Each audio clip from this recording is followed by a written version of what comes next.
आज होती SP भाऊंच्या गाडीची डिलिव्हरी. मग भुंगत पोचलो विट्यात पोचलो तर भाऊ कधी नव्हत लवकर आवरून बसलेला. त्याला घेतला आणि आम्ही निघालो सांगलीला. आता सांगलीला जाताना तासगाव मध्ये जे शिवतीर्थ आहे तिथं हार घेण्यासाठी थांबलो. हार एवढा भारी भेटला तिथं की बासच, आवडला सगळ्यासनी.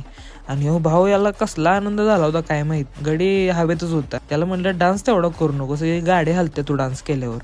अशीच चेष्टा मस्करी करत आम्ही पोहोचलो सांगलीत मेन चौकात टीव्हीचं शोरूम होतं. मग तिथं आधी एंट्री शूट घेतला. शंभूला म्हणलं ही गाडी तुला घेतल्या. तो म्हणलं थांब बसून बघतो. आता त्याला म्हणलं बा मॉडेल ती त्या मापाची नाही ती गाडी. आता सगळेजण म्हणतात टीव्हीएसच्या गाड्या भेटत नाहीत, त्या वेटिंग असते. इकडे दुसऱ्या गाड्या किती पडल्या त्या. मग त्यांनी पण शिकवलं याला चार्जिंगला कसं लावायचं काय. त्यांनी पण ध्यान देऊन बघितलं कशी चार्जिंग लावायची गाडी काय, आणि गाडी बाहेर काढली.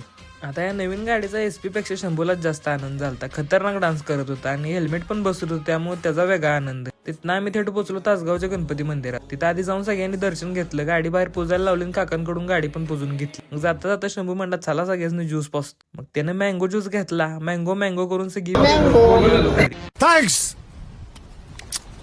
Love you.